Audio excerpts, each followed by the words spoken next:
नमस्कार साथियों, मेरा नाम है संतोष और आपका एक बार पुनः स्वागत है आपके अपने YouTube चैनल द स्टोरी परिवार में। आज मैं पुनः आपके समक्ष प्रस्तुत हुआ हूँ एक नई कहानी लेकर के।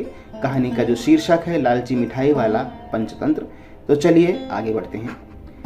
एक बार की बात है कि दिनपुर गांव में मोहन नाम का एक मिठाई वाला था। उसकी मिठाई की दुकान पूरे गांव में प्रसिद्ध थी। सभी गांव वाले उसकी दुकान से ही आकर मिठाई लेकर जाते थे। मोहन और उसकी पत्नी शुद्ध देसी घी की मिठाई बनाकर बेचते थे, जो कि सभी को पसंद आती थी। बहुत मिठाई की बिक्री के कारण उसकी दुकान अच्छी चल रही थी, जिससे कि मोहन को अच्छा मुनाफा भी हो रहा था। लेकिन मोहन फिर भी अपनी कमाई से खुश नहीं था। वो और कमाई करना चाहता था। उसने बहुत सोचा और एक तरकीब निकाली। वो शहर जाकर एक चुंबक का टुकड़ा लेकर आ गया, जो कि उसने अपने तराजू पर लगा दी, जिससे वो घपला कर सके। जिसके बाद एक ग्राहक आया और उसने 1 किलो जलेबी के लिए मोहन को बोला। मोहन ने चुंबक को लगाकर जलेबी तोलकर दे दी, जिससे उसको ज़्यादा मुनाफा हुआ। उसने अपनी पत्नी को ज़्यादा मुनाफे के बारे में बताया।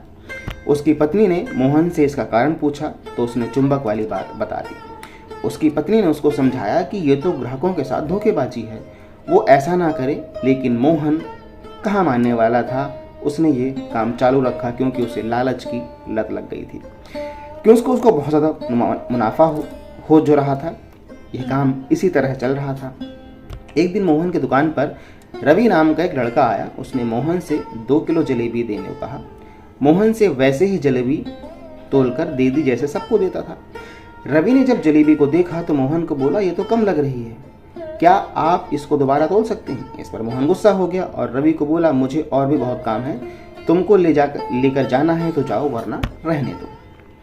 रवि सुनकर जलेबी लेकर चला गया, लेकिन वो दूसरी दुकान में गया और उसने जलेबी को दोबारा तुलवाया, जिससे उसको पता चल गया कि जलेबी आधा किलो कम थी।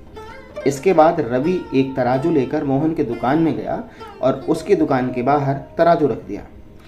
रवि ने सभी गांव वालों को चिल्लाकर बुला लिया। यह देख मोहन डर गया। अब जाहिर सी बात है, डरना तो बनता ही है। और रवि से बोला, ये क्या तमाशा लगा रखा है? रवि ने बोला कि बताओ, जादू देखोगे आप? जो भी इसमें तोलोगे वो कम हो जाएगा।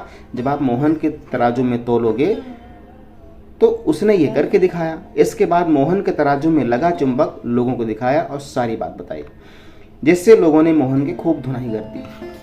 मोहन से आगे ऐसा ना करने का लोगों को वादा किया और उसके बाद ईमानदारी से वो अपनी दुकान चलाने लगा।